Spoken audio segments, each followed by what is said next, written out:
We actually have Ghoti for you today. We also have some more fish. A lot of fish today, let me tell you. We have dinosaurs. Phantom Nightmare is kind of interesting. Make sure you guys smash the living crap out of that subscribe button so you guys don't miss out on more Oz content. I was waiting for the day that we would see, you know, Paceys and friends actually get the chance to show up out here and showcase some of the value that this deck can actually have. And you know, I'm kind of impressed.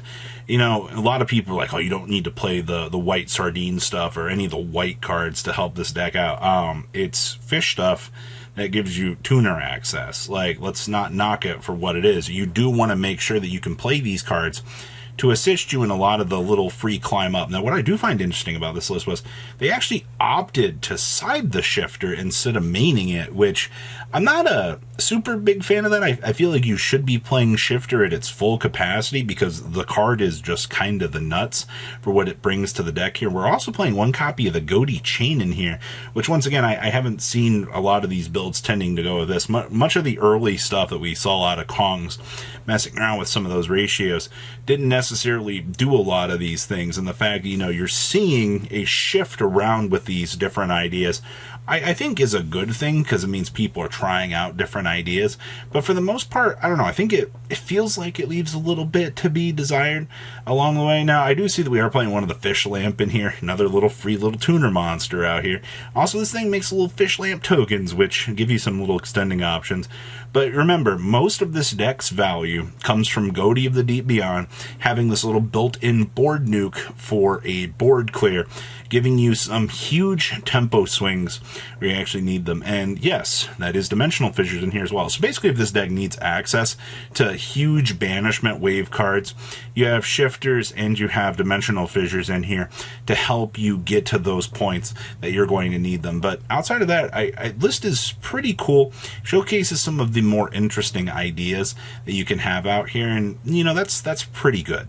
Next up here we have more fish. Now this is your full armored Xyz deck style of fish where, you know, basically your goal is to start climbing up through the ladders here and then start setting up the pressure cards like Yield, Stealth, Kraken here to make sure that you can blow through your opponent and set up some of these pretty gosh darn good plays. Now, one of the best things that this deck does have going for it is, yes, we still rely on Totally Awesome do its thing, but you will notice here that this build is not relying on, you know, F-Zero. Some of the earliest builds that we saw for this deck were very reliant on F-Zero, but times have changed. You know, Stealth Kraken being a free board pop during the opponent's turn is pretty good, but the other real value you get here is, you know, the full armored Xyz package.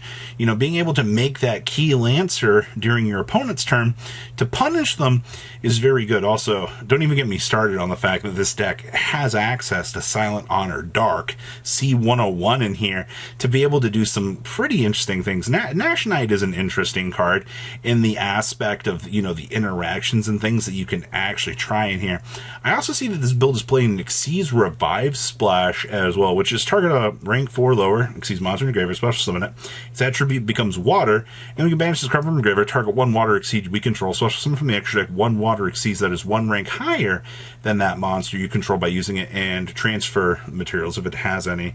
Alright, so it's essentially a free little rank up for this deck, but also a monster reborn with the Xyz name for you to set it on up here. And we do play only one Ice Barrier. I can see the difference of opinion while you would want to swift between, you know, the 1 to the 2. Sometimes the value is just not the absolute craziest for this card. It happens, man. Like, you're not always going to get the crazy value that you want. So cool stuff. Next up here, we have Dinosaurs. Oh my gosh, it's École des Zones. I have not seen this card in forever. So if a player summons exactly 1 monster, destroy it, and if you do, the controller of that card special summons a mass token, which is going to be a Spellcaster Dark, level 1, attack and defense are going to be question mark to their field, which it cannot attack directly. The attack and defense becomes equal to what the destroyed monster had. And you can only use this effect of École des Zones once per turn. If this face-up card leaves the field, destroy all mass tokens on your opponent's field. So what you're trying to do with this card, and we've seen this in the past, this is not the first time that Zone has come up here. You basically use this card to blink troublesome monsters that your opponent would summon. Hi, my first case in point here. Your opponent's playing Cashier. They special summon a Fenrir. You can now go Zone, blow it up on its summon. Okay, well, now they can't get the search function. You know, what if your opponent summons a combo piece along the way that they need? Well, we can now use Zone here to blow it up and give them the level 1 token. Now, this does not stop them from basically being able to make a Lingaribo off of this and do some little extension plays. You know, what, like, oh, actually, Relinquished Anima 2. Maybe not the Lingering, whatever, you know what I'm saying here.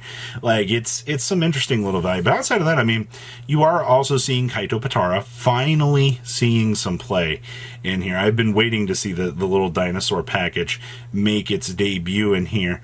Also, I mean, but they're also not playing the poly. They're just using this as, I guess, a free little stepping stone, even though they have Hornsaurus in here. Interesting. No, never mind. We do have the poly. There's the alt art. Sorry. Sometimes I get confused on the way Yu-Gi-Oh cards look. Hi, Secret Village in a zombie world. I, too, see that we can play some very unfun cards. Yep, there's our spellcaster of choice. Man, I love this game some days. Alright, what else we got in here? We have Cashier. This was actually from my locals. We actually got the chance to see the Raid Raptor version of this deck do something. Now, for those of you that are like, wait, Raid Raptor version... excuse me, yes, you play this little Blackwing in here to give an extension option off of the Arsenal Falcon.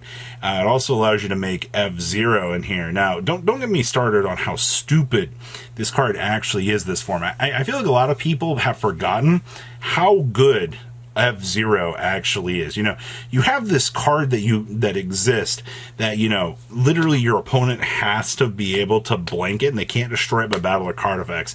And it's on a 3,000 attack point monster. You know how troublesome it is to out something like this?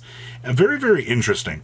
I see that we are also playing the Napalm in here for the free 600 burn. Yeah, we've really come a long way in here. Thank you, Arsenal Falcon, for just giving us the chance to make these really stupid plays that this deck can actually have. What else we got in here? We do have the Wondroll. You have a Ghost Spill, you have a Lava Golem. So a lot of these options, I mean, you are playing 2 cross-out designators. Keep in mind, like, you want to make sure that you can blank these more specific options so you can do your thing. And we are playing a Solemn Judgment in here. Contrary to what you might think about the format right now, Judgment is a crazy card, man. Like, even if it's a one-of, you got to remember, you have to tech your decks out in ways to kind of make sure you can do your things, especially if you're going into the localized meta out here with these sorts of things. You have to make changes to allow yourself room to kind of challenge the meta. And that's why something like this, you know, 2 of these, you know, if you're going into a more runic-filled event, you have so much room to kind of challenge things out here. And I think that's fine, all right? So, not too bad. Also, shout out to Dimension Shifter for being one of the stupidest cards to actually exist in modern era Yu-Gi-Oh history. And our last list here is another Earthbound Runic deck. Like, ever since this has kind of shown itself up out here, we have seen a lot of people kind of throwing their hat into the arena out here, just wanting to play Earthbound good stuff with this. And I mean, what? Your Runic deck gets 10 cards built into the main deck. You also dedicate some Jet Synchron. You also dedicate the Black Garden lines of play in here to make sure that you can get this different capitalization and the little craziness that it comes with it. And then, of course, you use your entire Runic package to supplement all of the draws, all the spot removal options, the negates, everything that you want to have in here. And yes, keep in mind that all of your Runic cards give you stepping stones for the power synchro plays, which then give you the chance to be able to play the game. There's a reason why this is up and coming. Joshua Schmidt showed it to the world, and now everybody's like, oh, I really want to try Earthbound Runic. Like, this is cool, this is new, this is exciting. Yes, it is. How this deck will continue to evolve post-Phantom Nightmare, I do not currently have an answer for you, but people are going to continue the trend of playing this. It's just, is it going to be a popular choice, or is this going to be a little bit of an offbeat, I don't know. All right, so if you guys have had success with any of the new Phantom Nightmare cards, or you got the chance to smash through an event with some of the new interesting stuff actually present, please reach out to me on social media. I do once again think that there are a lot of things that we're going to see on the very early side of things with the trends that might not stick around post actual release of everything, but the earliest ideas that we can see with these sets typically end up being the ones that are some of the most interesting. So you guys have a good rest of your day. Stay safe out there, and remember, Yu-Gi-Oh! Patrons, thank you.